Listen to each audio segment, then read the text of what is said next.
Show coming at you as I love to do every weekday afternoon from 1 p.m. to 3 p.m. Eastern Standard Time over the airwaves of Sirius XM. Mad Dog Sports Radio. Number to call up as always is 888 Mad Dog 6. That's 888-623-3646. Got a jam-packed show coming your way today. I will be getting into Brock Turner and this Judge Persky, who sentenced an individual convicted of 3 felonies of sexual assault to just 6 months in prison. Let him out of jail after 3 months, not receiving any penalties whatsoever. I'm looking forward to having that conversation about Brock Turner a little bit later on in the show. Hoping to have my man Will Kane on the show to talk about that as well, considering his, let's just say, relatively bizarre take in all of that. I'm looking forward to that. I'm definitely looking forward to talking about Leonard Fournette and Christian McCaffrey, both deciding to forego bowl games and ultimately play, in an effort to pursue their NFL careers and avoid injury. I'll tell you what I think about that. I'm also going to get into the Houston Texans and what they've decided to do. And, of course, Jerry Jones with first order of business. First order of business. Subject that obviously cannot be avoided. Not by anyone. Not by any stretch of this imagination.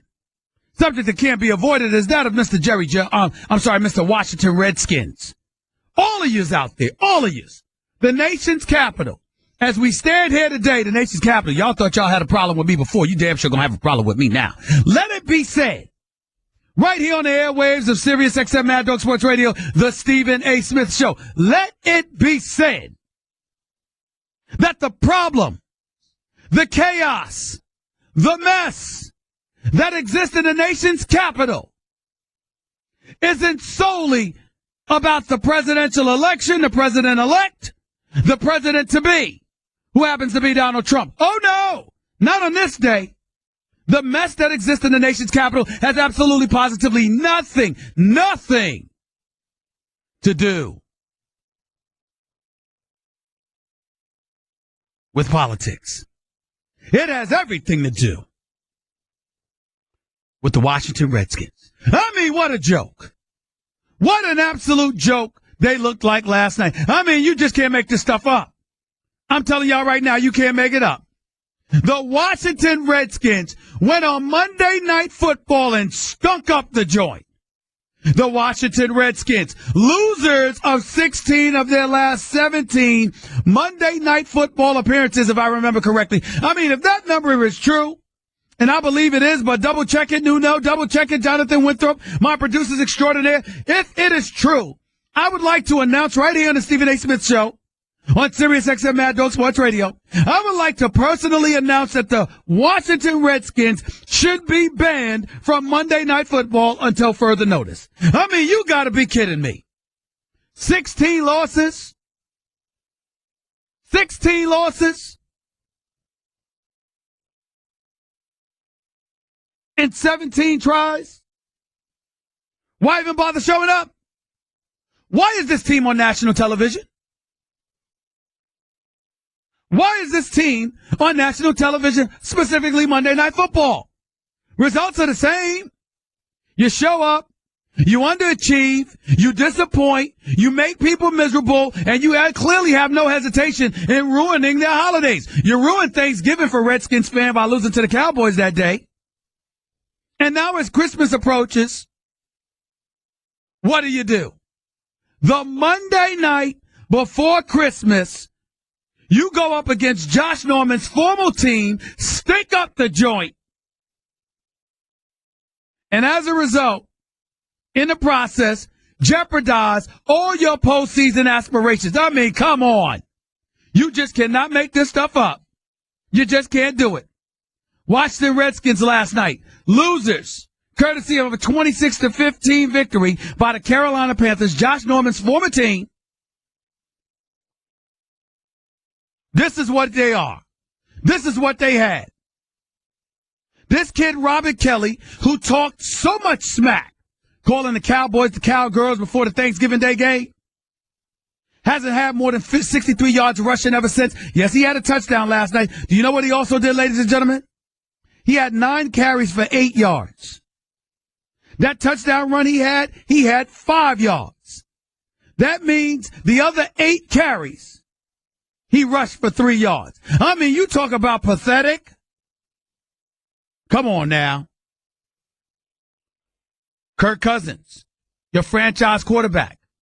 The man who bet on himself, $19.95 million franchise tag.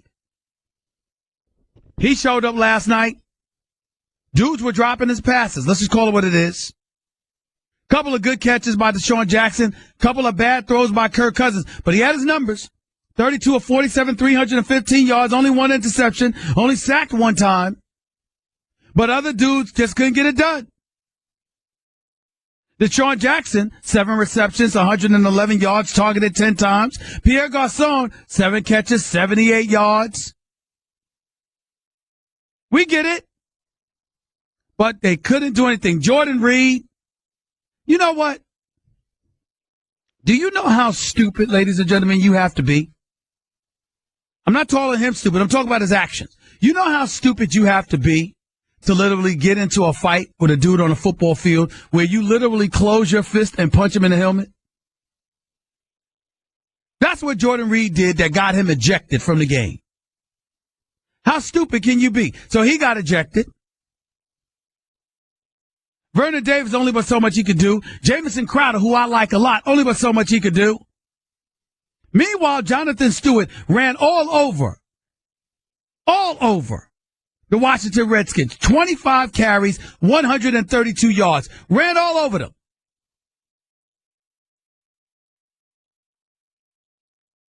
Couldn't stop him. Cam Newton, 21 of 37, 300 yards. 2 touchdowns. Sacked twice, finished with a quarterback rating of 101. When you look around, Olsen, 6 catches, 85 yards. Ginn, 4 receptions, 64 yards. Corey Brown, 3 receptions, 42 yards. Ed Dixon, a catch for 28 yards. And then here's the thing. If you really, really want to get down to the nitty-gritty, look at Carolina's defense in their secondary. Worley, this kid Bradbury, didn't look like they missed Josh Norman that much yesterday. I'm here to tell you that right now. Didn't look like they missed him much at all. Carolina might end up being good. Next year, maybe this year was just an aberration. And it would look like this is the time, this is an opportunity for the Redskins to take advantage of it. But they couldn't step up and get it done. Josh Norman, Brashard Breeland, Kerrigan, Spate, Foster. Where are these guys? I mean, let's just call it what it is. Chris Baker talks a lot. I know he could play, but what did he get done? Whitner and the crew, what did they get done? Redskins, it's not about losing. It's how you lose. Because they laid down like a bunch of punks, looked soft as hell. I didn't call them punks. I said they played like punks. They got ran roughshod. Carolina took it right to them. Beat them at both lines of scrimmage. Nothing they could do about it. I expected better from the Redskins. I didn't get it. And as a result, there you have it. Washington Redskins are 7-6-1. Likelihood is that even though they haven't completely ruined it, they're still mathematically alive. They've ruined their playoff aspirations for all intents and purposes. And so now is where we are. I'm looking at Davis and Bradbury and Worley and Coleman and Boston. I'm thinking about Kuechly coming back. I'm thinking about their offense being a little bit better next year, their defense being a lot better next year. Carolina will not stay down for long. And it's just sad to see, to be quite honest with you, what has happened with the Washington Redskins. All this talking. And I went on a radio show. Let me tell you something right now. I'm only playing around because I got nothing but love for these brothers. But Doc Walker, spectacular radio host, 980 AM in Washington, D.C., ESPN Radio. Listen to the brother, he knows his Redskins. Good man, by the way, good man. And a friend. I don't know Brian Mitchell that way, but I respect the hell out of him. But I remember I go on the show. I'm kindness of my heart, as busy as my schedule was, Jonathan, as busy as my schedule was, Nuno, I go on this radio show when they sitting up there talking about we beat the Eagles, we the Kings in the NFC East. I'm like, what the hell is up with that? Why is that a big deal? You're supposed to be bigger than that. You got Kirk Cousins. You got Garcon. You got Jackson. You got Crowder. You got Jordan Reed. Okay? You got Matt Jones at the time. This kid, Robert Kelly's supposed to be decent. You're supposed to be a high-powered offense. You should be able to do some damage. You should be all right. Why the hell are you making a big deal about being the Eagles for in the NFC East? And they had me on the show, and Brian Mitchell was talking about me like I talked about his mama or something. I mean, damn. It just seemed a bit personal, fellas. I mean, I'm like, come on. I'm just playing around. But at the end of the day, you got a team that I think can make some noise. And I'm like, damn, Brian, I mean, let me talk. You know, I'm a guest on the show. You're supposed to let your guest be. You ain't my damn guest. I ain't invite you on the show. Well, damn, it's your show. That's like Jonathan or Nuno calling somebody to come on the show. And I'm interviewing them, and I'm like this. I ain't asked you to come on the show. I don't give a damn. I mean, what's that about? Seemed a bit personal to me. Like he took that Redskins lost the heart. Well, how you feeling now that they've stunk up the joint and they didn't step up like they were supposed to? How you feeling now about the damn Redskins? They're underachieving behinds. And by the way, Jay Gruden ain't no genius. But I'm not one caller for him to be fired or anything like that. He ain't Marvin Lewis, 14 years without a playoff victory. He ain't Jeff Fisher, missing the postseason 16 times in 22 years. He ain't Rex Ryan, missing the playoffs the last 2 years. He was in the playoffs last year. This is his third season. This will be the second time he's missed the playoffs. You want to put him on a hot seat next year? Fine. But I'm not going to condemn Jay Gruden. This was on the players. There was a lackluster effort put forth by the Redskins last night. They looked like a damn joke. Period. And they should be ashamed of how they performed. 888 Mad Dog 6 is always the number to call up. That's 888-623-3646. Another item I feel compelled to get into involves Mr. Jerry Jones stoking the flames of discussion. I mean, look, here's the bottom line. Jerry Jones, call it what you will, call it what you want. Jerry Jones literally talked about him talking about Dak Prescott. He said a lot of times I do this stuff to create debate. Basically talking about it was all a smokescreen. Like, you know, talking about Tony Romo and all of this other stuff. He should be ashamed of himself. First of all, I don't believe him. I believe Jerry Jones is lying. I don't know this to be true, but I believe he is lying. I think that Jerry Jones desperately wants Tony Romo to be his quarterback. I think everybody and their grandmother knows that. And I think that if something could happen to Dak Prescott that doesn't jeopardize his future, but jeopardizes him quarterbacking the team for the rest of this season, I think Jerry Jones would be happy. Because I think Jerry Jones believes this team could win with Jerry Jones, and I think he would, with Tony Romo, I'm sorry, and I think he would prefer that Tony Romo were the quarterback. And that's why he said the things that he said. I don't believe Jerry Jones one bit when he sits there and says stuff to stir up controversy. I don't believe him. I don't believe him. I'm being real with you. And Jerry Jones spoke on his radio show today. Do we have that sound? I have it right here in front of me, the words, that is. But he's speaking on this show. Jones says he's a big Star Wars fan and that Randy Gregory will ultimately play.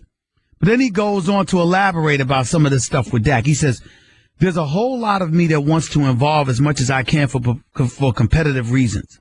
Information about our team. This is what Jerry Jones said on 105.3, The Fans, Shan and RJ Show. KRLD-FM. He says, I've always wanted to put as much out there as I can. I think Tex Schramm actually had that attitude before I became a Cowboy. He was brilliant at it. When I got here, we were the first team to ever put a camera in the draft room.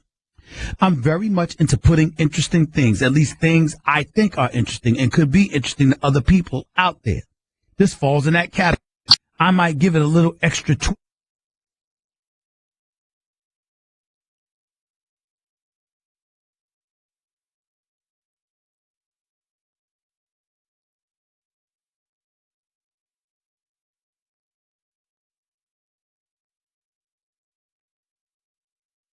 issue of distraction as to how you play the game at all. I don't believe Jerry. I don't believe it was some marketing tool. I don't believe it was some distraction. I believe that Jerry Jones wants Tony Romo in his lineup. I believe that as much as Jerry Jones wants a Super Bowl, there's a part of him that's not going to feel good about capturing a Super Bowl championship if Tony Romo is watching from the sidelines with headsets on. I think he wants Tony Romo in there in the worst way.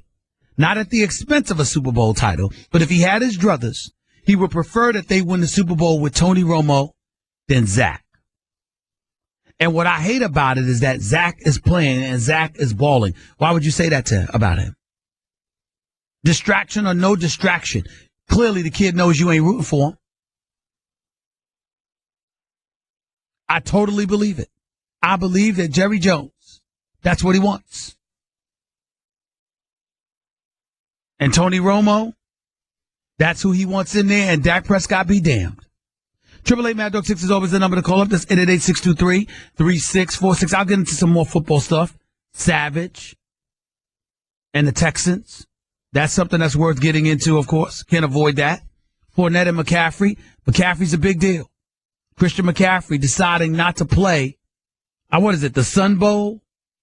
Doesn't want to play in it because he wants to make sure he's healthy enough for the NFL draft and beyond. I have a problem with it, but not for the reasons you think. I'll explain. You're listening to the Stephen A. Smith Show, Sirius XM, Mad Dog Sports Radio, Channel 82.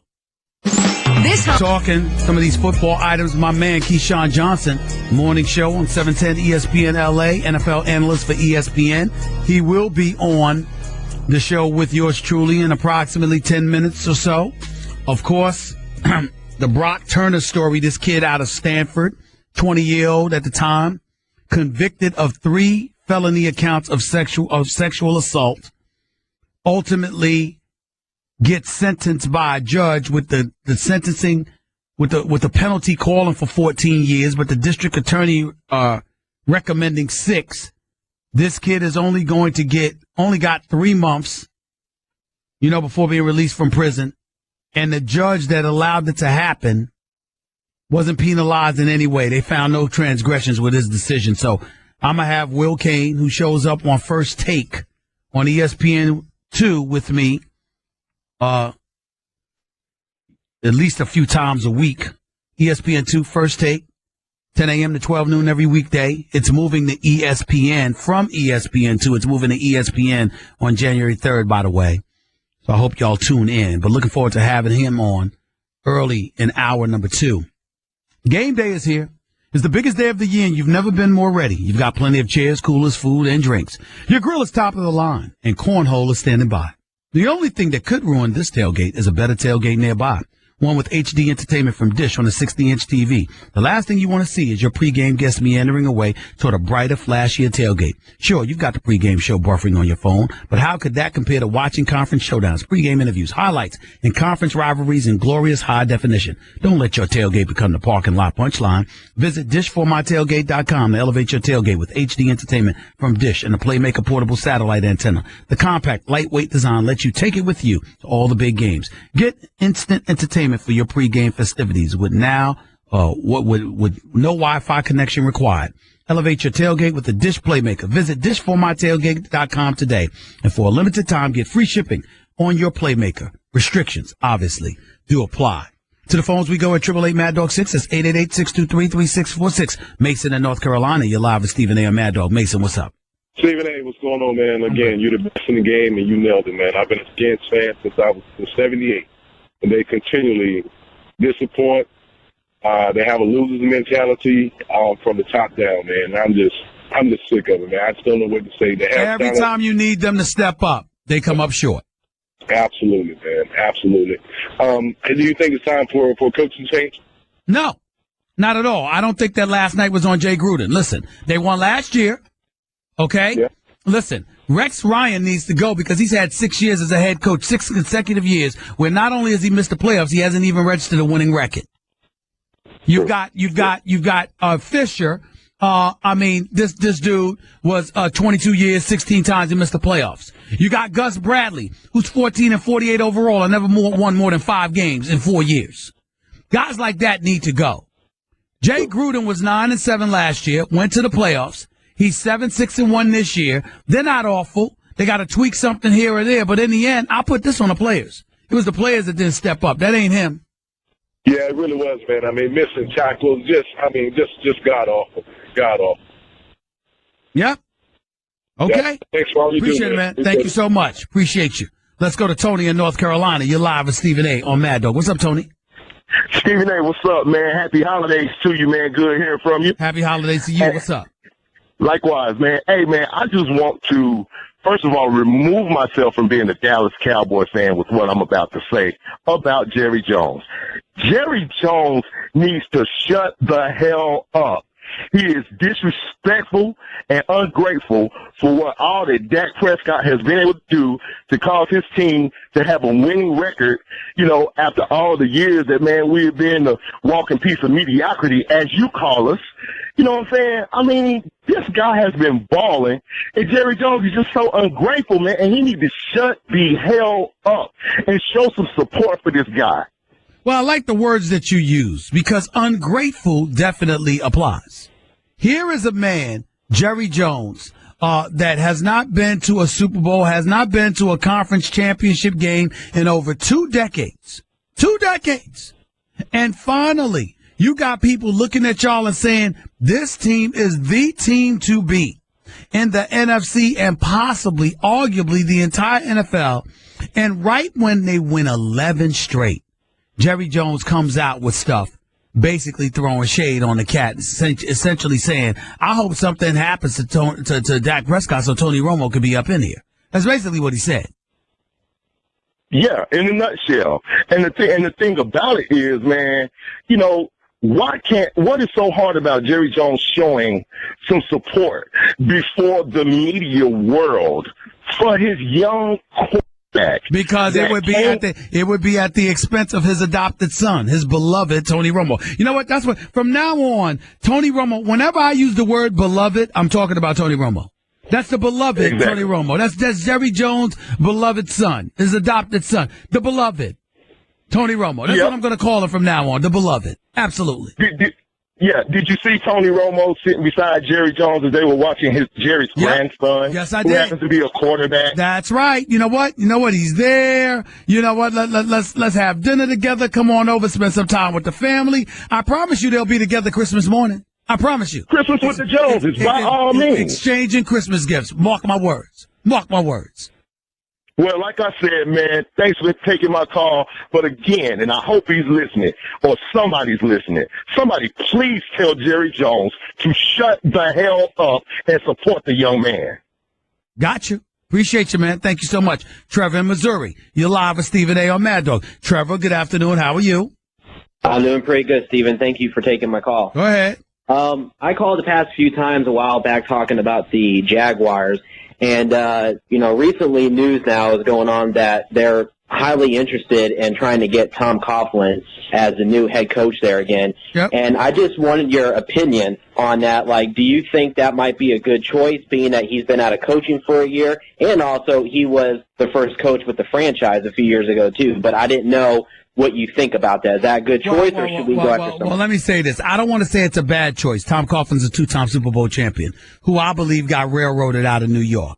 I'm not saying that a change shouldn't have been made, but if you're going to change something, it shouldn't be only him, but everyone else stays. Like it was his fault that the Giants hadn't elevated themselves. I didn't think that was fair to Tom Coughlin. I will say this, however, his last, 3 seasons? After a 14-2 record in Jacksonville in 1999, the man went 7-9 and then back-to-back 6-10 seasons before he was replaced. And he got the job in New York a year after a year off. 68-60 record in 8 years in Jacksonville. I like Tom Coughlin. He's a young 70-plus-year-old man. I believe that he's a guy that can bring the appropriate level of discipline to them. Remember, he turns 71 August 31st. But I will tell you that Jacksonville could do a lot worse, but I'm not sure they need to go in that direction.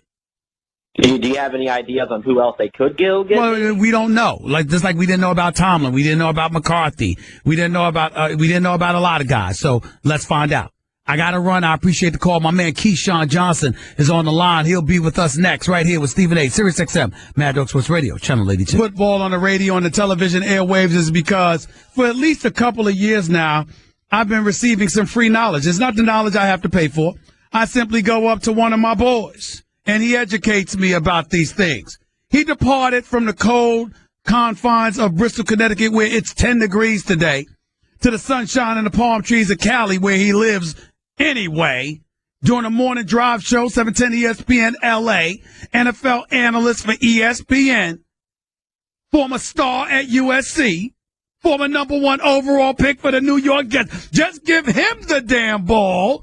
I'm talking about the one and only Keyshawn Johnson. Happy holidays, big boy. What's going on? Hey, what's happening? At least you recognize that knowledge is free. I ain't received a damn dime. Well, hey, that's because you got more money than me. That's why. You understand, Mr. Businessman Extraordinaire? I know what you're doing.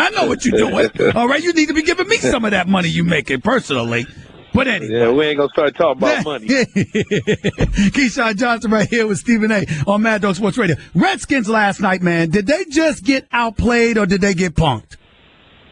Well, I think they got outplayed, outcoached. And I don't believe that the quarterback position in the running game for Washington Redskins is all that. Whenever Kirk Cousins is your leading rusher, you're going to probably lose a number of games. And he didn't play particularly as well as most of his cheerleading crew have been praising him all year long. When to me, he's had an up and down year. I think a lot of people, he caught a little hot streak there, so a lot of people felt like he was the next coming. But at the beginning of the season, everybody was ready to throw him away. So, they had a little bit of issues.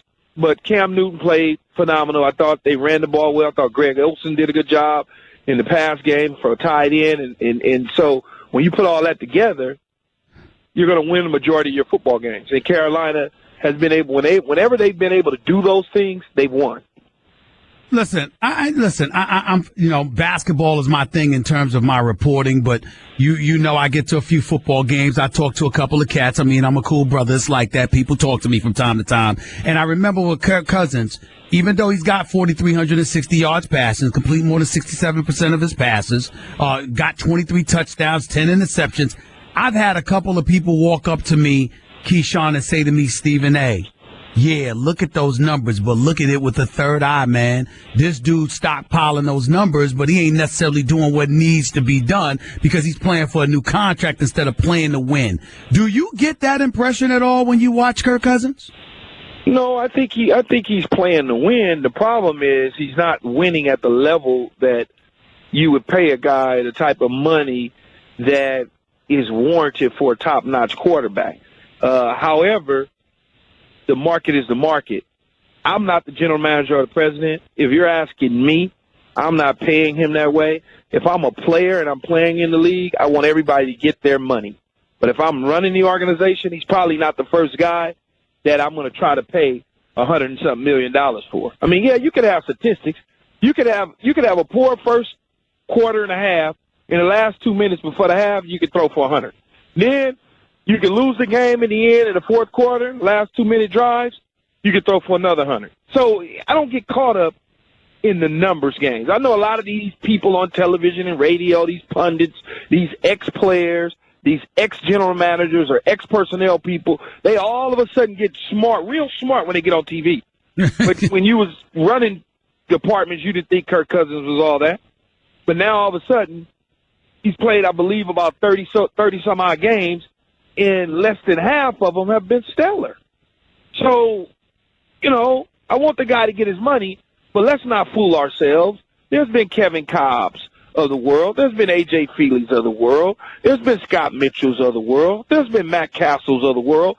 Don't get fooled and bamboozled You know, don't do that. And sometimes. Well, what do you do, Keyshawn? But what do you do? Happens. But what do you do? You got Josh Norman and those boys up in there, and you don't make the playoffs, okay? If you don't make the playoffs, and it ends up being so, what do you do if you're the Redskins? Because, listen, man, yeah, I don't think Kirk Cousins is all world, but at the same time, I mean, damn, Jay Cutler was getting paid this year. So if you bet Brock Osweiler is getting paid this year, I mean, what do you Brock do? Osweiler is getting paid to sit and watch. Right. No, I'm not saying that the Redskins shouldn't pay him. I'm just saying if it's me Right. and I'm running the team, we have to figure out what that is. We got to figure out what that is. Because what it is, to me, ain't $100+ million quarterback.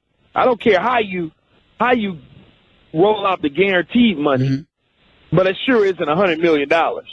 Keyshawn Johnson right here with Stephen A. Sirius XM Mad Dog Sports Radio. So having said all of that, shoving the Redskins aside, but watching the Giants, watching the Packers with Aaron Rodgers coming on strong, watching Atlanta still formidable, particularly with that offense, watching the Seattle Seahawks winning the West again.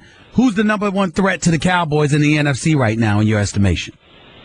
I think it would probably be Seattle or the Giants. I think the Giants pose a threat. They're just a more sort of kind of like the Achilles heel for the Dallas Cowboys. They've beaten the Cowboys 2 straight. They got a better defensive front. There's just a bad matchup for the Cowboys. I just think it's a bad matchup.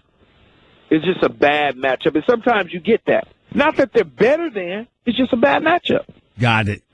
Let's transition to the AFC, Keyshawn. I read the stories about the reigning defending Super Bowl champion Denver Broncos. They lost to the Titans. Locker room squabbles, offense arguing with the defense because the defense was absolutely disgusted because they held Tom Brady to 16 points and still ended up losing the game. Offense has been struggling in Denver right now. Crystallize that situation for me. What's going on in Denver in your estimation, and what do they need to address? Well, first of all, 16 points is still too many. Because if your offense can't score 17, you're going to lose. So, right, I got you. That's just the start. That's just the start right there. The offense is stale, and it's not going anywhere. At least with Peyton Manning, he can get you in and out of bad plays. He can put them in a situation to be successful. They haven't been able to do that from an offensive standpoint. And the defense gets frustrated. And I've been on teams before where my defense has been stellar and the offense has stunk up the joint. And there's been, communication and dialogue with the defensive side of the ball about us holding our end of the bargain and them holding theirs. So you're gonna get some of that when it just becomes a point where the defense just feels like as a unit that they're doing everything they can to win, and yet and still you can't do anything to put points on the board. So you're gonna have that. Keyshawn Johnson right here with Stephen A. on Mad Dog Sports Radio. I watched the Steelers beat Cincinnati. I watched Baltimore squeeze by the Philadelphia Eagles. Is that the Steelers' division to lose in your estimation? I really do. I believe if Pittsburgh gets into the playoffs, they win the division. I would say everybody needs to watch out. Le'Veon Bell, Ben Roethlisberger, Antonio Brown, the cast of characters on the defensive side of the ball, Mike Tomlin, Todd Haley, it's so mind-boggling. Todd Haley is not getting any mention or love to be a next head coach of the National Football League, which is mind-boggling. Well, maybe it's because of how he handled himself as a head coach of Kansas City, Keyshawn. Yeah, but he handled himself, given the situation, he handled himself, as far as I'm concerned, well, considering Scott Pioli and him had a disagreement. But you see coaches all the time get fired and have disagreements and get recycled again. It's just crazy to me. He's a guy on my list. If I was picking a head coach, he'd be one of the first guys I would call. He would be one of the first I would call, but that's maybe because I know him a little bit more. But I think Pittsburgh, with that nucleus overall, can give New England and Oakland and Kansas City a run for their money. Are you shocked going to the AFC South? Are you shocked that the Titans are in first place? I am a little surprised. But it's been a weak division for a long time. I thought Bill O'Brien would have done, and he's doing okay, but I thought he would have done a much better job in terms of the quarterback play, spending the money on Brock Osweiler. I just thought that was a team that was going to run away with the division. And instead, they're kind of like in neutral. Well, you know You're they're getting saying the same situation that you got from Gary Kubiak. Well, you know What's the difference? they're saying that wasn't him. You know they're saying he walked in one day and they let him know, look, Brock Osweiler is going to be your new quarterback. We got him. We're going to bring him on board. It wasn't like Bill O'Brien handpicked him. Does that make a bit of difference to you? I don't know who's saying that. I have no idea who's saying it. No, what I'm asking the principal, Keyshawn, is when the head coach didn't particularly want a quarterback, how much should that factor into the scheme of things if things go awry in terms of the accountability that should be placed on the coach if that's not the guy you want? But you know how I am, Steven. I need to hear the coach say that, though. Got it. I don't need to hear little roaches on the wall screaming to the media to get it out there that worked for him. I need to hear the coach say, I didn't want that quarterback.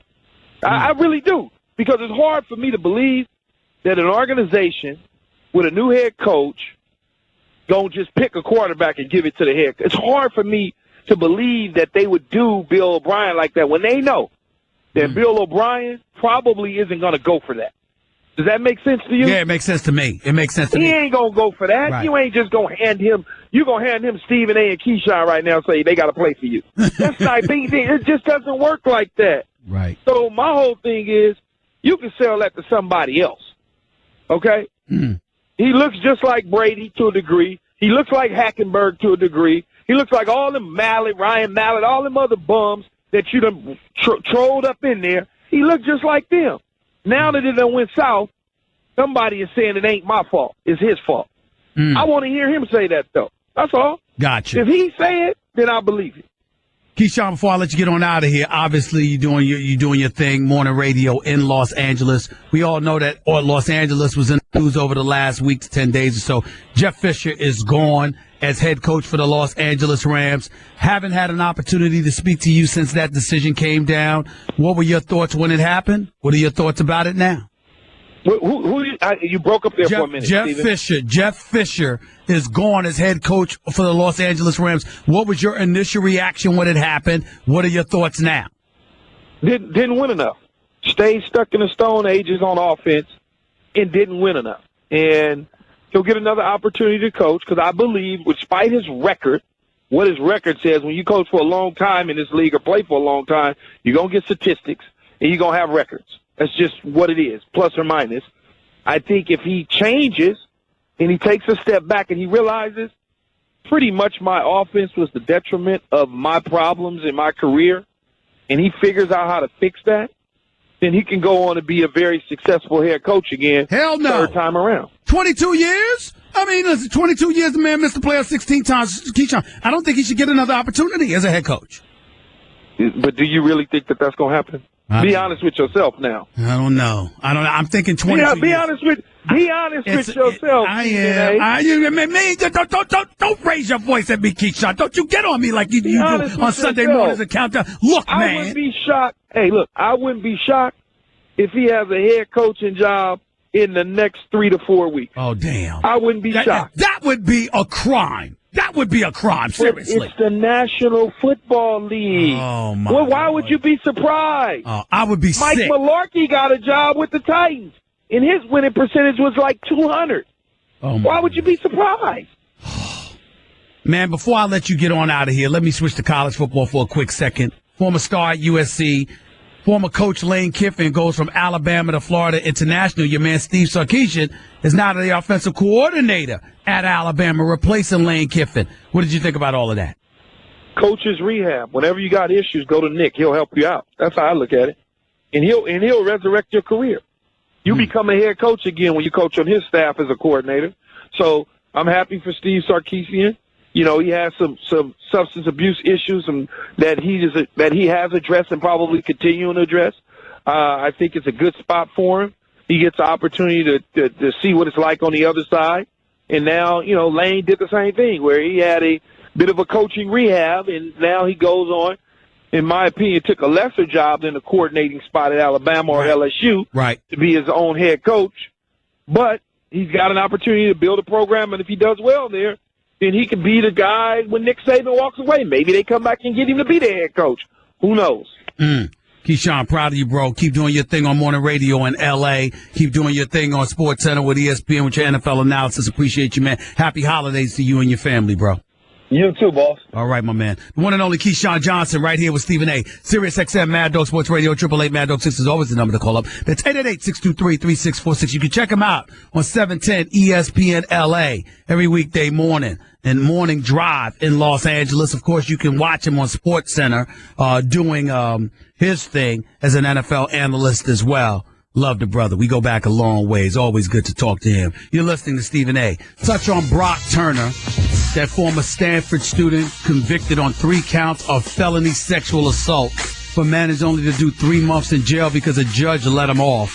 I'll do that at the top of the 2 o'clock hour, and then I'll get into it a little bit more once Will Cain, my colleague here at ESPN, who appears on First Take on ESPN2 with me a few times a week, he and I will be on this radio show right here discussing this matter and then some. 888 Mad Dog 6 is 888-623-3646. Couple of items I wanted to touch on. DeMarcus Cousins for the Sacramento Kings of the NBA receiving a hefty fine for threatening a reporter. I don't know all the particulars, but he deserves it because you can't try to engage in intimidating members of the media. That ain't going to work. That ain't going to work. So he was right to be fined for that, number one. Number two, this whole thing with Christian McCaffrey skipping a bowl game, let me say this. He did nothing wrong. I don't blame him for what he's doing. I don't blame people for supporting his decision.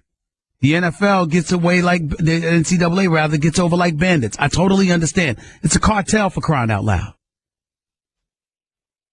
Athletes are exploited all the time. I totally get it.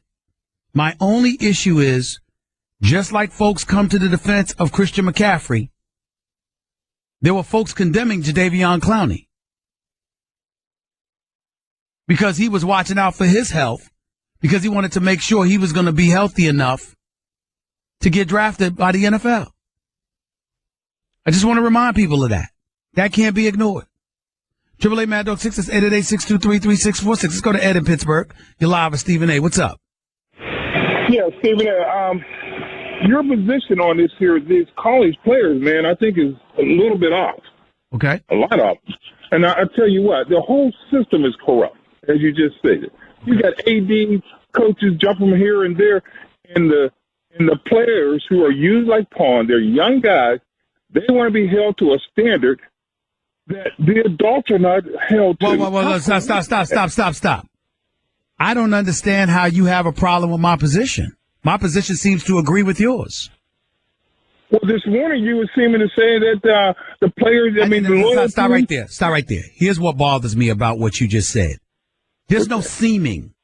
I'm on the air 2 hours every morning. I can't stand when people say that to me. I'm crystal clear in what I believe, and I say so. There's no room for guessing. Here's what I said. I have no problem with Christian McCaffrey skipping a bowl game. What I had a problem with is everybody wants to understand where he was coming from, but they didn't want to understand where Jadeveon Clowney was coming from. And I'm saying there shouldn't be any discrepancy. If you understand players looking out for themselves, then understand it. Don't condemn one player for doing it, but applaud one another for doing it. It's both or none. That's the point. Fine. I get you on that, but this morning that didn't come across like that. Yes, because it did. With your boy, I'm telling you what. Okay. Well, then let me put it this way: whatever the cat's name is ready to come on there, and Max was straight with it, and I have a major problem. Clowney got jammed, but even him, the system is corrupt from the head to the toe. And why is it that when these players decide to exercise some type of leverage, we hear words like loyalty? We hear words like let me teach you something about television. If it's a debate show and my points are different than Max's, but I agree with what Max said, I could say I agree with you, but I want to go here, which is what I did. Because why waste time regurgitating what he said? Why waste time regurgitating what Will Cain said? If I agree with their point, why would I waste my time with that? I got to use the time to make the other point. Okay, so you did a TV move. Well, that's exactly what you do. In other words, if I disagreed, I would have said so. But because I agreed, I said I agree with you. But here's the point I want to make. And I want to make the point, the bigger point to me is the consistency. You can't applaud one player and condemn another for doing the same thing. Well, I agree with you there, Stephen, 100%. And on my closing thought, I use this as an example. I don't know if it's a good one or a bad one, but if you take a prostitute, now, excuse me for the terminology. Go ahead. But here's what we do. If she's out there trying to make a living in the pimp, and all of a sudden she gets an opportunity to change, we condemn her, but the pimp who is wrong 100%, we don't condemn him for what he's doing, but we condemn her for trying to change her situation. That's what I see these college players when they try to change their situation. It's a good analogy. It's a good analogy because essentially you're calling the NCAA pimps. Not a bad analogy. Not a bad analogy at all. I can understand that. They pimp and exploit athletes all the time and have turned their industry into a multi-billion-dollar conglomerate. You're absolutely right. Speaking of colleges, Stanford is on my mind. And it's college first take. He'll be a part of the show then as well. My main partner is Max Kellerman, but he comes on the show as a guest a couple of times a week. Conservative tilt, he adds, no doubt. Will Cain is incredibly intelligent. I'm fond of his intellect and, you know, the positions that he takes in terms of his willingness to argue the points that he argues. Of course, I don't agree with him most of the time, but that's what comes with it. And I applaud the things that he says and his right to say it, because that's how we grow. That's how we learn. That's how we evolve as a society, not by trying to shut people down and keep them silent, but by trying to legitimately hear where they're coming from and what they have to say and addressing it from there. We disagreed strongly on First Take this morning in regards to a judge, Aaron Persky. He was a judge that heard the case against an individual by the name of Brock Turner. He was a former swimmer at Stanford University who was sentenced to 6 months in jail, and 3 years probation. This is following a conviction he received on 3 felony sexual assault charges. You don't say rape in the state of California because there's a different criteria that they have. There's a higher standard that the word rape must be applicable to in order for you to use it, and that's why you don't call it rape. But he was convicted of 3 felony accounts of sexual assault. Ladies and gentlemen, Brock Turner was convicted in March of these 3 felony accounts: assault with intent to commit rape of an unconscious person, sexual penetration of an unconscious person, and sexual penetration of an intoxicated person. So the person was intoxicated, as a result unconscious, and was sexually penetrated by Brock Turner outside behind a garbage can, and essentially was caught because 3 passerbys intervened and held him down until the cops came. That's how Brock Turner was caught. Yet in the face of this evidence, combined with a conviction, Brock Turner, who also attended the same school as Judge Aaron Persky, instead of receiving the 14 years that he faced for the January 2015 sexual assault, okay, or the 6 years that a prosecutor recommended, Persky gave the boy, the young man, whatever the hell you want to call him, the deviant, whatever you want to call him, he gave him 6 months, along with 3 years probation. Before sentencing, his father was in the courtroom and gave this statement, part of this statement, to the judge. The quote was, "His life will never be the one that he dreamed about and worked so hard to achieve. That is a steep price to pay for 20 minutes of action out of his 20-plus years of life." So in 20 years, his father is saying the actions were less than 20 minutes. And because it was less than 20 minutes, never mind that he was convicted of 3 felony counts of sexual assault. Never mind that he sexually assaulted an intoxicated and an unconscious woman with sexual penetration. Doesn't matter. What really, really matters, ladies and gentlemen, is that he made a mistake inside of 20 minutes, so it shouldn't affect or overrule, rather, the first 20 years of his life. And for this, the judge sentenced him to 6 months, 3 years probation. He got out in 3 months' time.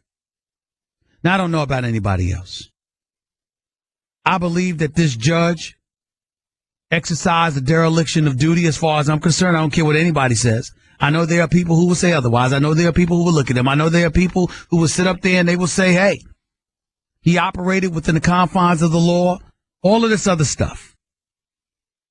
He exercised judicial prudence. The list goes on and on. And my man Will Cain will come in here to explain what his thought process is.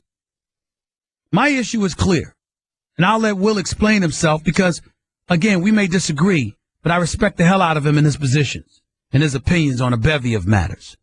Because even when I disagree with him, which is most of the time, it's intelligent, it's well thought of, it's well researched. And the bottom line is we can't live in a world where, our definition of peace and tranquility and cohesiveness is everybody agreeing with one another. We can agree without being disagreeable. So I'm going to encourage anybody, all my listeners out there that's listening to Will, to adopt that mentality while understanding he and I will definitely disagree with this. And most of you will probably disagree with him as well. I find this judge to be reprehensible. I find this situation to be an abomination.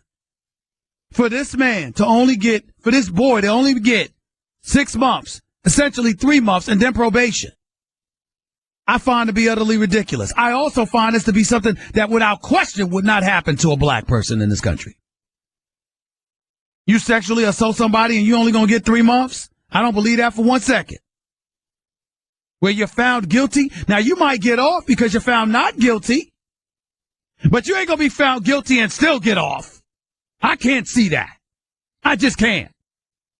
Now, if Brock Turner had gotten off, well, maybe there's elements of evidence that I haven't heard, and I would have understood that part. What I got a real problem with is that the man was convicted. And still didn't get time. Because the judge claimed it would do harm to him.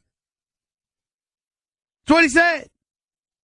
It would harm him irreparably. I'm looking for the exact quote. I can't find it at this particular moment in time. But to paraphrase, that's essentially what the judge said. It's unbelievable. Camilla Willingham. She reported that she was sexually assaulted while a student at Harvard Law School called Persky part of the problem. These are people who were protesting Persky's decision.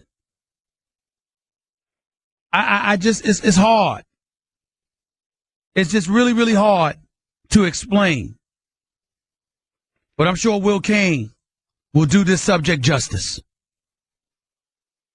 See, we live in a society where we got to understand, we got to be willing to embrace the fact that there's different strokes for different folks. It shouldn't be, but it is. And it's stuff like this that highlights the discrepancies that really, really cause problems in our country. There's dregs of society in every society. There are people who don't know how to act. People who are criminal, people who are vicious, people who don't seem to have any kind of godly spirit or soul inside of themselves. Doesn't matter what community you're in, there's always those. What America is supposed to be about is justice.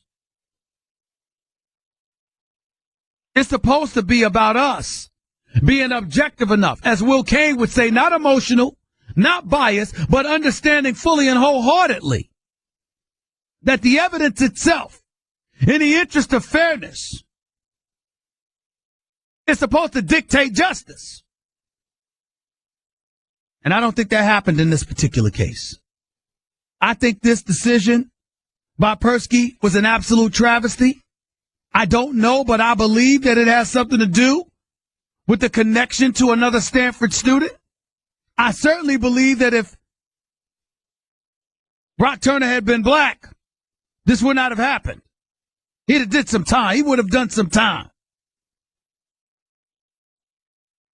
And I think the fact that Persky wasn't reprimanded for this is egregious. I mean, this man was moved to civil court at his own request and no longer handles criminal cases. That's basically all that happened to him.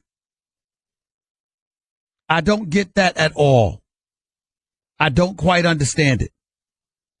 Persky ultimately opted for the lighter sentence against Brock Turner, saying the lengthier penalty would have, quote, a severe impact on Turner. Unbelievable. Unbelievable. Then again, my man Will Cain usually is unbelievable in his own right. He says stuff that I find utterly unbelievable. But still, educated, well-informed, and to be respected, even while we disagree. I'm happy to have him on my show, and I want y'all to listen to him when he comes up next. You're listening to the Stephen A. Smith Show, Sirius XM. The Stephen A. Smith Show, Sirius XM, Mad Dog Sports Radio. Heads up, I got some personal obligations tomorrow that I have to deal with, so my next guest, who's about to talk to me right now, will be hosting in my place, subbing for me tomorrow. So first, before I get on you, I got to thank you for looking out for me and coming to my aid to fill in for me tomorrow. I deeply appreciate it. I'm talking about the one and only Will Cain for ESPN. He's live with yours truly right here on Mad Dog Sports Radio. What's up, man? How are you? I'm so excited, not only to be here right now, but when I get to host your show, I don't know, it's just like walking into the enemy's kitchen and just making yourself at home. Well, they make you feel good. I mean, they know that you're no replacement for me. Oh, the people at home? They know that you don't compare to me. I'm talking about you. I'm talking about walking into your kitchen. I understand that. Listen, you are always invited to come in my kitchen so you can get cooked. It's not a problem. It's not a problem. I mean, it's perfectly fine, Will. It's okay, and you'll be fine. You just won't be me. But that's all right. I would never try. I wouldn't try. Will Cain right here with Stephen A. on Sirius XM Mad Dog Sports Radio. Let's get serious about this, though, because when I first learned that this kid, Brock Turner, swimmer out of Stanford, convicted of 3 felony counts of sexual assault, not rape, sexual assault, ultimately got 6 months in jail instead of the 6 years recommended by a prosecutor, the 14 years that the sentence probably called for. And he instead got 6 months with 3 years probation, and he ended up getting out in 3 months. First thing I thought about was the judge. This is a horrible decision. I can't believe he let the kid off. He's a graduate of Stanford just like the kid. I wondered about all of that. And I just said, for nothing to happen to this judge bothered me, but it didn't bother you. Explain. No, yeah, you're wrong on that. You're wrong on focusing on the judge. Now, I want to commend you with how you set that up, because what I think happens, Stephen A., my social media right now is just blowing up, because you and I just did this at 11 a.m. Eastern on First Take, and it was a heated, smart, great debate on a very complicated and sensitive subject. Right. But when people come at me, Stephen A., I feel like often they're coming from this perspective. Sure. 3 months for rape? 3 months, that's the starting point. Okay. And there's so many falsehoods baked into that, right? First of all, it wasn't rape. He wasn't convicted of rape. He was convicted of sexual assault. That's sexual assault. You did. Right. So I was commending you on your setup. Got it. Because, Stephen, people have to think in details and specifics. It can't be reduced into this idea, 3 months for rape, because the only thing that flows from that is outrage. It logically flows that you'd be outraged from that. So it wasn't rape. It was sexual assault. And I don't want to get into the gory details of why that is, but anyone can read or look up what the details were in this case. Well, in fairness to you, the state of California refused to call it rape. They said it's a different standard for rape. This didn't meet the standard for rape. It met it for sexual assault, which means that your point is right on, right. And that needs to be. You don't even have to get. You're not defending what he did. I know that. You don't even. That's why I feel the need to explain it, because see the difference between me on First Take. The First Take, I'm debating you. Yeah. Here I'm hosting, so I'm pretty much interviewing. You don't have to worry about getting beat up too much because I'm interviewing you. But the point is that it's important to note that, because it gives you every right to say what you said because the state of California is saying that. And I'm not saying what he did is somehow excusable. He just didn't do what's in your head when you say 3 months for rape. By the way, to continue on with the specifics, he didn't get 3 months. He got 6 months, as you said in your setup. Right. He got 3 years probation and lifetime on the sex offenders list. Right. He got out in 3 months because California has overcrowded prisons and they have a formula for pushing guys out of prison early. Now, that's the funny thing about this issue, Stephen A., is I feel like, and I don't know where you are on this, but I think we might agree. There's probably an overpunishment of crimes. Prison sentences are too long. It has, by the way, a disproportionate effect on minorities. All of these things are true. And yet, when we come to this issue, there's this outrage to say, no, we should have more, longer sentences. Just to edify your point on a different note, I don't know if you, because I know you've been working all day, you may not have seen this. President Obama just granted clemency to 231 individuals, the most ever in a single day in history. And a large number of those guys are drug offenders. Low-level drug offenses. Low-level drug offenders. But they've been in jail for some time. But that's where I'm going with this. Right. The reason why the 3 months is so poignant, which is why I disagree with you so vehemently, is because it's not even that he got out because of overcrowded prisons. What I got a problem with is the original sentencing of just 6 months in prison for 3 felony counts. How do you explain that? Okay. Now let's get to the exact 6 months that he was given, because once you reset the principle in people's heads of what's at play, let's address that. Sure. I don't know, honestly, if 6 months is right. I don't know. I know it is. It's not right. Yeah, but so, okay, what is right? What's the right sentence? 3 felony counts. To me, if the sentence calls for 14 years, but the district... No, that's a max. I know that's a max. It's a max. A max, 14 years. I apologize. It's a max. But the district attorney calls for 6 years. Right. The district attorney won the case. And it's 3 felonies. Do the 6 years. And here's why the judge didn't. Okay, here's why the judge didn't. He took these factors into account. The primary one was the probation office said 6 months. This was their recommendation. He was following the probation office. Why? Because of the guy's, this is his reasons, youth, remorse, and clean record up to this point. He took all that into account, and he said, this is what I think would be right. Now, many people, many, 1 million people have signed a recall effort to get this judge out. He went before this California State Commission to see, was this sentence biased? Gender, race, Stanford bias, because the judge went to Stanford as well. Was any of that the case? And the commission said no. The judge played within the lines. He was within the boundaries of the sandbox. Now, was it light inside those boundaries? This is where you have much more certainty than I do on what the appropriate sentence is for rape. I'm not a legislator. I don't have to vote on that right now. I think it's a really, really deep and moral and difficult decision to say what somebody should go away for. And I think you have to start thinking things like, what's rehabilitation about? When are you turning a guy into a criminal and not turning him back into a productive member of society? Taking into account specific individual things that I think every case, if we're defining what justice is, should be taken into account. We're talking to Will Cain for ESPN, also for ESPN's First Take, because he shows up on our show at least a few days of the week, right here with Stephen A. of SiriusXM, Mad Dog Sports Radio, where you and I become diametrically opposed, more so than in any other point with this issue, is when you talk about those sentences, when you talk about judgments that's handed down against individuals. I ask questions like, what's the demographic makeup of the committee that decided, what's appropriate or what's not in terms of what the judge did?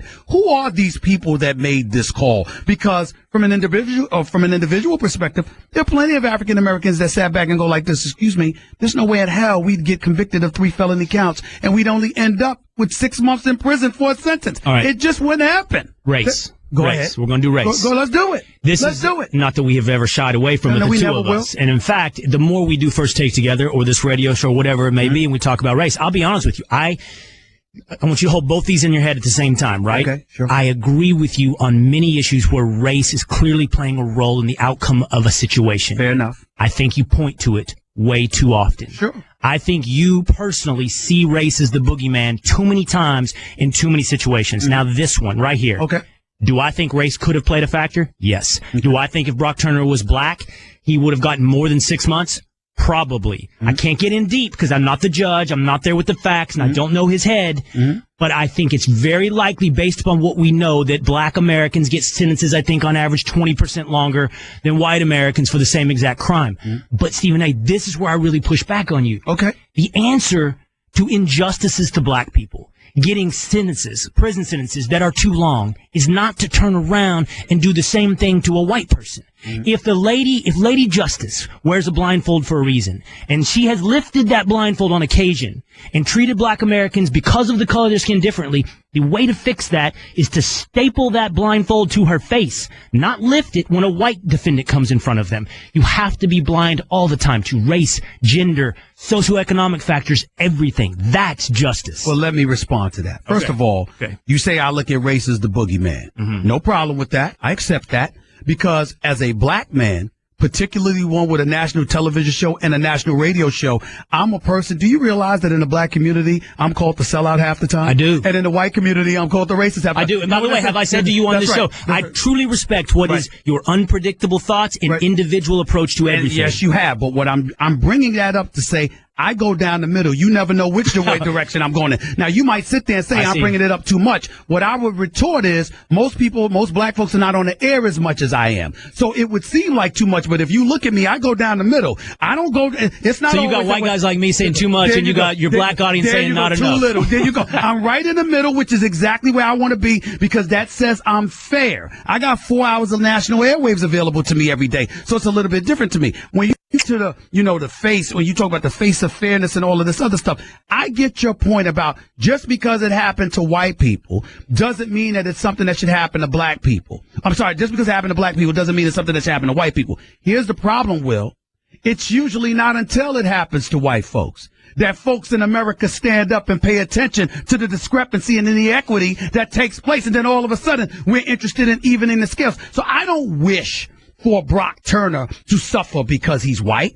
I wish for Brock Turner to suffer because he's a sexual assaulter. And that crime usually would mandate something far more severe for someone who wasn't looking like him, who didn't share his cultural identity, etc., etc. If you did it light for other people, I would have a problem with them too. If a black dude was sitting up here and got off with 6 months in prison for 3 felony sexual assault charges, I would go like this.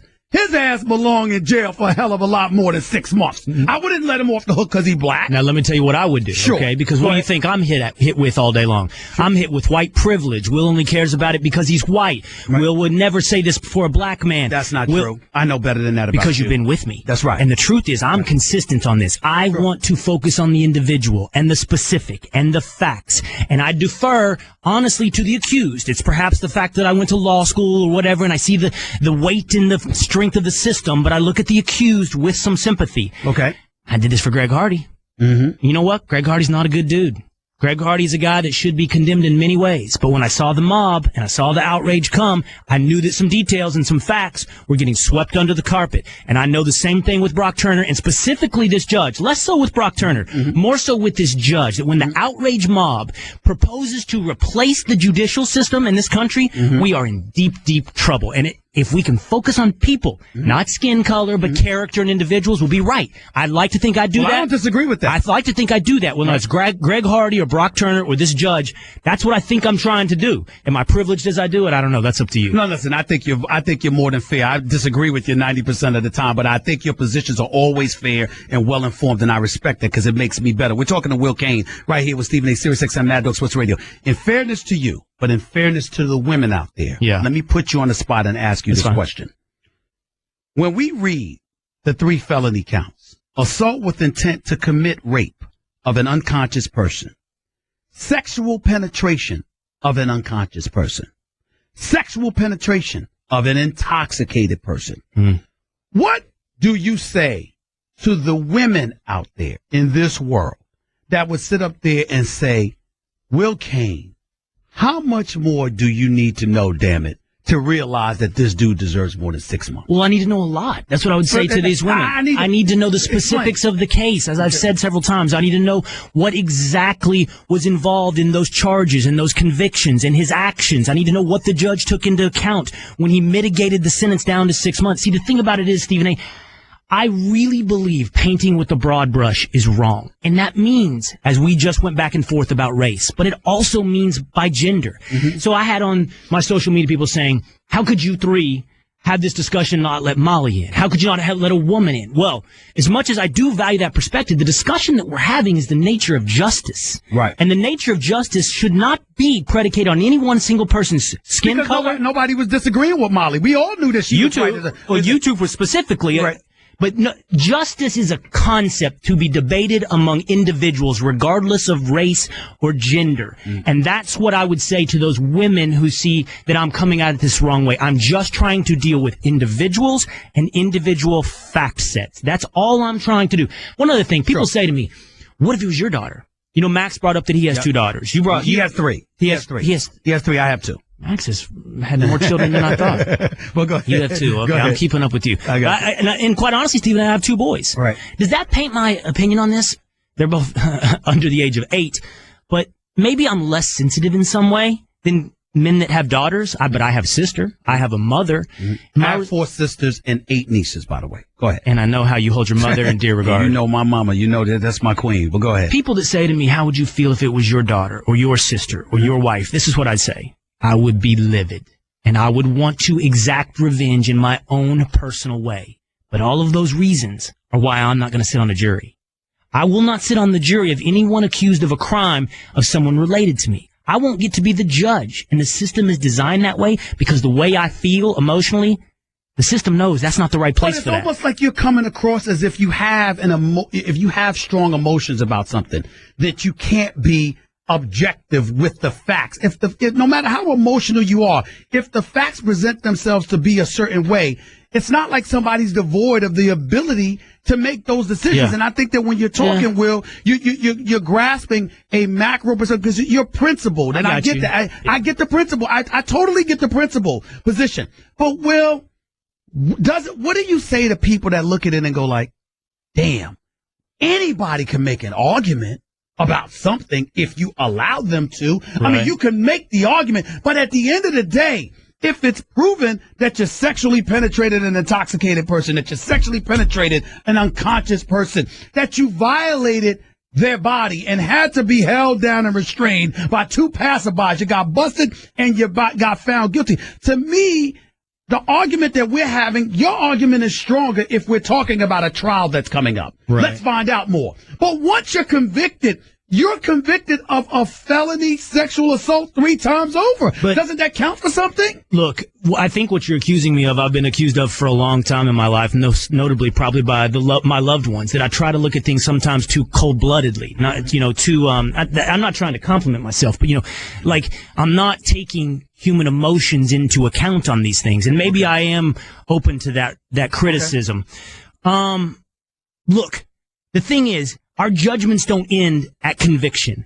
We have to ask ourselves, what's the right thing to do? Do we rehabilitate Brock Turner? Do we rehabilitate the next black man that's accused and convicted? Do we rehabilitate all these people? Right. Because right now, the way this thing works is I feel like we're attempting to replace the justice system with a social media outrage mob. And there's a contest. There's a contest on to see who can be most opposed to sexual assault. And the guy that wins the contest is the guy that says, I want the harshest punishment. And right now, with Brock Turner, it clearly fell short. By the way, right. Don't let it just be a parenthetical. I said I think it's probably too light a sentence, too. Right. I'm more protecting the system and the judge and their decision-making process. Yeah. But what I'm saying is this race is on. And what's next? 6 years? Life? No more employment in the case of Greg Hardy? But here's where the death sentence? The guy that wins is the guy that goes the furthest. But here's where I got you. That's a personal belief. Which one? That's an emotion. What you just expressed. Because again, you have a problem with the system. You have a problem with people. This race that you're talking about that you want to curtail to some degree because of people, when does it end? I'm saying to you, your arguments are valid for a trial. But once the conviction has come down. The sentencing's up for debate too. But I'm saying to you, if you've been found guilty, and there is you trying to tell me that the district attorney's recommendation, who tried the case, prosecuted the case, won the case, his opinion should count less than the probation officer? Well, really? Honestly, district attorneys are designed to go get the harshest punishment they can. But they didn't. They chalk it up like notches on their belt, man. But they didn't in this case. See, if the district attorney said 14 years, then your argument has weight. The district attorney asked for 6 when the maximum sentence was 14. But so why, I can make the same argument back to you. Why are you discounting the probation officer's recommendation at the cost of the prosecutors? Because what I'm saying to you is that the prosecutor itself is the one that tried the case, won the case, more importantly, asked for a reasonable sentence, and you're taking into account here's why you're wrong. 3 felony cases. Here's why you're wrong. You're mixing up roles. The prosecutor's job is to get a conviction. His job is to prove guilt. The probation officer's job is to find out what's best going forward for this convicted person. What's best going to either make him a rehabilitated person or put him away. Different jobs. And this is why the judge defers to the probation officer. Wait a minute. So find out what's best for the villain? That's the job of the probation officer, right? More so than the prosecutor. But what I'm saying to you, then what's the judge's job? Well, the judge's job is the one, but he's taking advice from the two. And the prosecutor's advice is less weighty than the probation officer's for the reasons I'm laying out. Now check this out. There's a maximum sentence of 14 years. There's a district attorney recommendation of 6 years. And you go from 6 years to 6 months? You didn't even split the baby in half, Will. Come on, Will. I said I thought he didn't even split the baby in half. So are you telling me if you'd gotten a 3-year conviction, a 3-year sentence with a year and a half out, he would have gotten out in a year and a half by the same formula, you would have been happy with this? I think he should have done a hard 3 years in prison. He wouldn't have. You would have had to convict him, sentence him to 6 to get 3. All right. Well, then it should have been 6 years. If the maximum sentence could be 14 years. Why is 3 so moral to you? Why is 3 a magic number? Because there's 3 felony convictions. Well, that's cute to a year per felony. Felony convictions. What does a felony conviction matter in this country? When you go to court, my goodness, there's a difference between a misdemeanor and a felony, right? Look, yeah, but you would know this better there's a than difference. Me. I'm conceding to your knowledge here because I know what you know. I'm saying to you, is a felony not more significant than a misdemeanor? Yeah, I think I know that. Yes, but a murder felony is more significant than a burglary felony. I agree that. And a murder felony would be what? 20 to life? It depends. 15 to life? It depends. Come on, Will. It depends. Will, you're being a little bit too light. No, Will. this is back to the facts and the mitigating factors and the reasons the judges give the decision. I can't tell you what a murder conviction is going to get you. I can't tell you what state are we in? What are the details? What are the facts? What are the aggravating circumstances? I can't give you all that. It's not as cute as 3 years, three felonies, 3 years. I must confess, you have a conservative background. I am stunned at how light you are about this in terms of the sentencing that should be handed down. I thought it would be the opposite direction with you. I thought it would have been. I mean, you came on. I said, we're going to come up here and call for this dude to get 14 years. No. I cannot believe it. I really can't. Man, I have a ton of sympathies for the accused. It doesn't mean I want them off. It doesn't mean that I think everyone should walk free and get the lightest sentences. I just know that the system is built with all the money and power and strength of the United States government or the state of California to come and prove guilt and lock away an individual for quite some time. And that should carry a very, very heavy burden. And if anyone can stand against the mob and stand with the accused, whether or not it's the Central Park Five or it's Brock Turner in this case, or it's Greg Hardy on a different occasion, you are doing the public a service by making them question the conclusions they've arrived at largely through outrage. So if you were a politician, you know that you would be accused of being lenient. I can't win on this platform. You would be lenient on crime. You do know that. You'd be soft on crime. That's what they would say about you. Why do you know think that, right? I'm sitting in a radio booth with Stephen A. Smith and not running for president? Thanks a lot, man. The one and only Will Kane right here with Stephen A. Sirius XM Madness. I told y'all I wasn't going to agree with him, but he has his points. I cannot believe a conservative lenient on crime. Lenient on crime. You're soft on crime. Will Kane is soft on crime, Jonathan. What? No, Will Kane is soft on crime? It's hard to beat you when you reduce it to a jingle. There you go. Back with more of your calls and more in a minute. Stephen, I don't agree with much of what Will Kane said. But that's the difference between me and most people. See, I want to hear what you got to say. That's how I roll. I don't believe because you think different than me that makes you racist or anything like that. I just don't believe in that. People have different perspectives and different points of view. I don't agree with much, but I just want y'all to know that. 888-MAD-6 is 888-623-3646. Let's go to Terrence in North Carolina. You're live with Stephen A. What's up, Terrence? Terrence, are you there? Terrence. Steve in Ohio, you're live with Stephen A. What's going on? How are you, Stephen? Much love. Thank you. Go ahead, buddy. In my book, it's rape. My girlfriend was raped. Stop right there. Stop right there. We all figured that. We all feel that way. It's just that we have to, I'm obligated to say sexual assault because the state of California refused to call it rape because it didn't meet the standard per se. And that is the position that they take. I just want to be clear about that. We understand it, but I can't be over the airwaves calling it rape when the state of California and the courts mandated that it's sexual assault because of their standard for rape. I just want you to know that. Go ahead. Understood. I'll make it quick. I think he should do at least 6 years, and I agree with you. I think if it was a black man, he would have been in for 18 years, without a doubt. Yeah.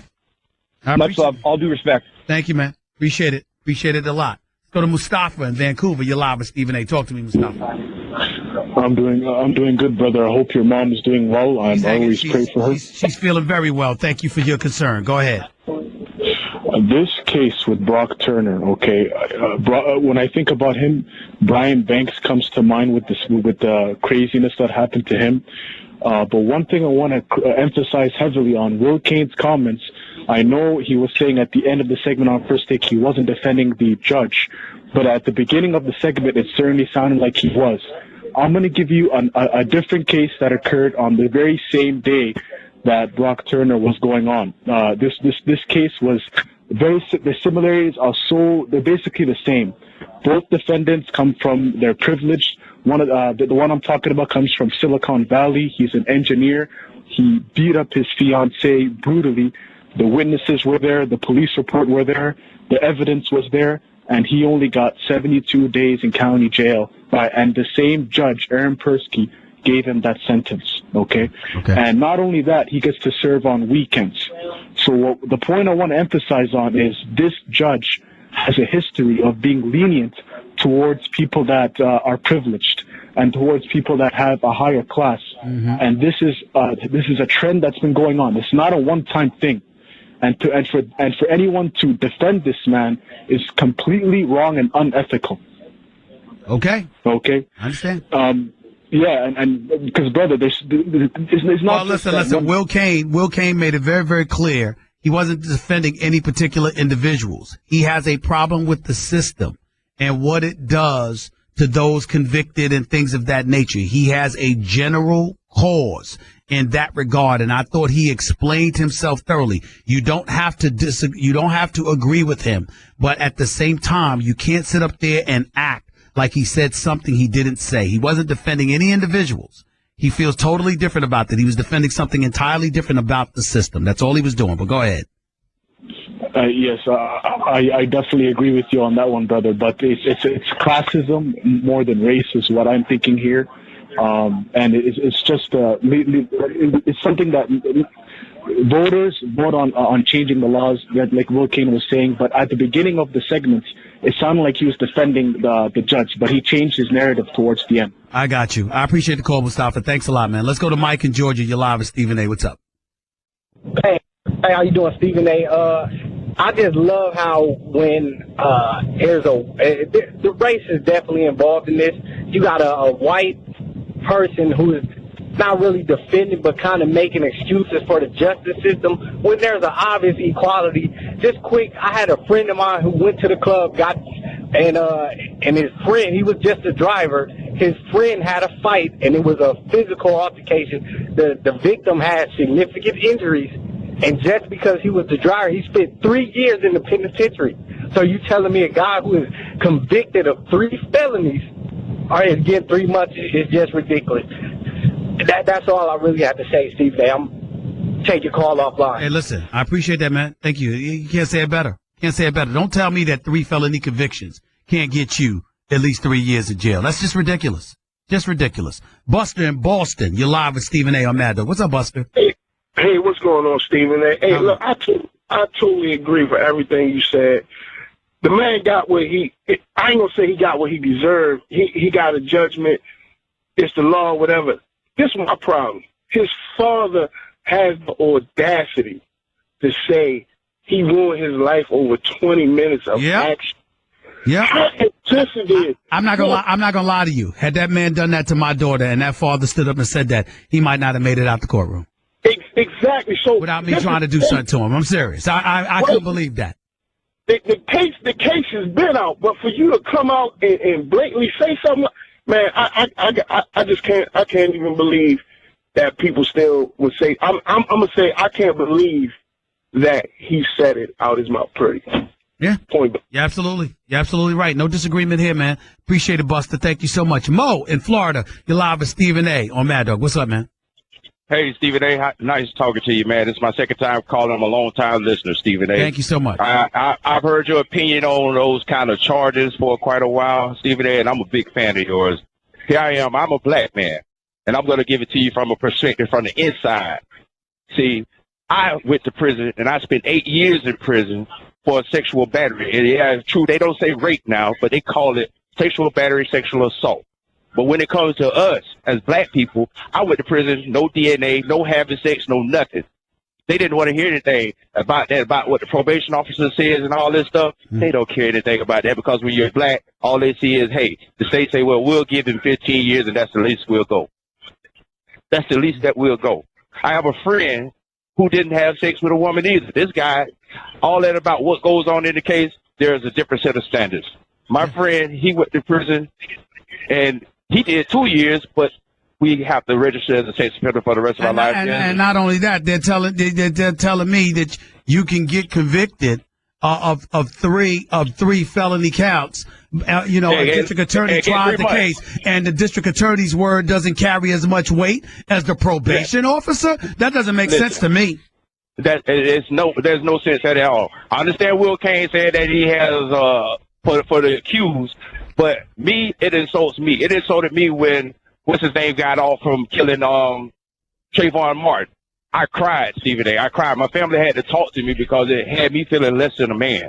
Here I am. I've been to college. I've had a career. I had to start all over. Right now, I have to prove myself. But luckily, there are a lot of people that know me, that knows what type of person I am. Stop right there, Mo. The reason why I don't want to go there about the Trayvon Martin case, as much as disgusted as I was with that verdict, here's the reality. Trayvon Martin, this guy Zimmerman was a wannabe cop. Exactly. And there was conflicting evidence. The case was tried. You had folks who called for a special prosecutor. They got the prosecutor, but never vetted the special prosecutor. Exactly. And so I'm just saying that's a lot of us dropped the ball on that one. Is all I'm trying to say. Let's be real about that.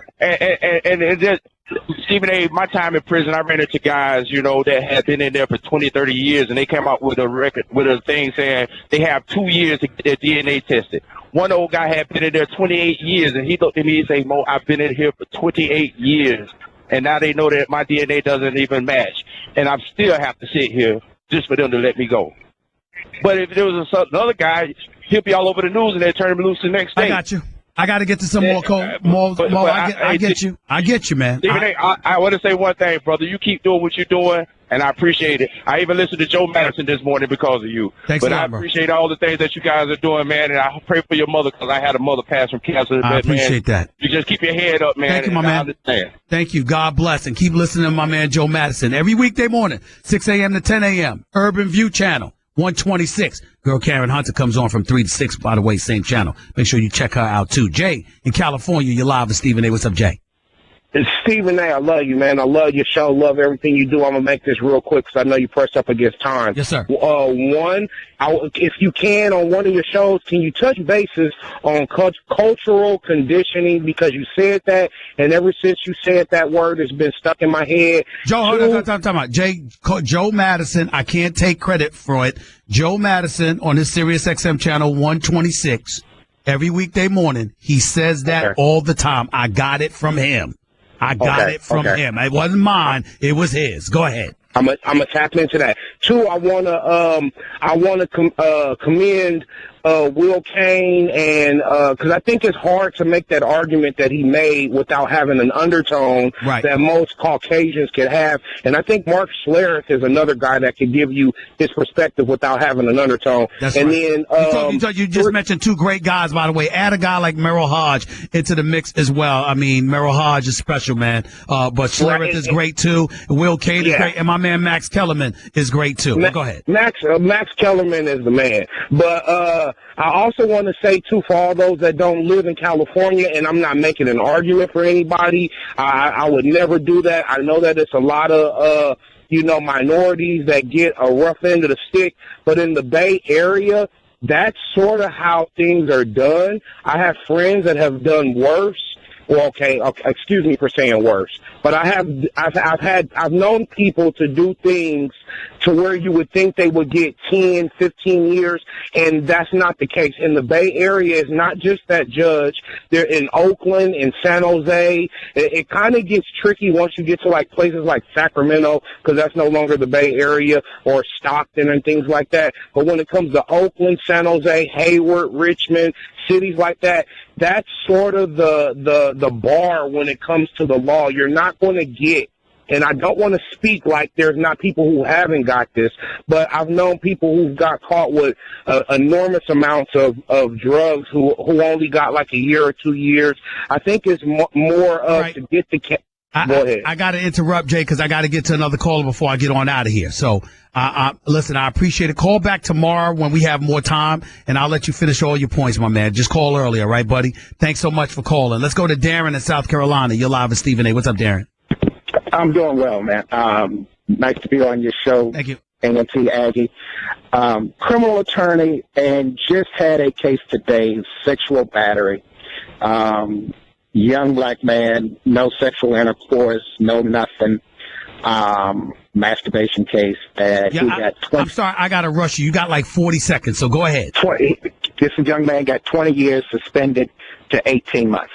So the facts that you're talking about, we go to jail on cases when we shouldn't, and guidelines say no jail. Just wanted to let you speak on that. I appreciate it. I mean, we know what time it is. That's the discrepancy here. You know, the fact of the matter is most people who get convicted of one felony gets more than 6 months. Damn, don't get me started with 3. 3 felonies for Brock Turner? 3? And the judge sentenced him to 6 months? And then, by the way, you remove yourself from criminal cases and instead decide that you want to do civil cases. They grant you your wish, and that's all that happens. It's just disgraceful. It really, really is. Talk some football, talk to Brock Turner, talk a lot of stuff, and we will get back to that tomorrow. Will Kane will be filling in with me. I'll holler at y'all on Thursday. Peace and love, everybody.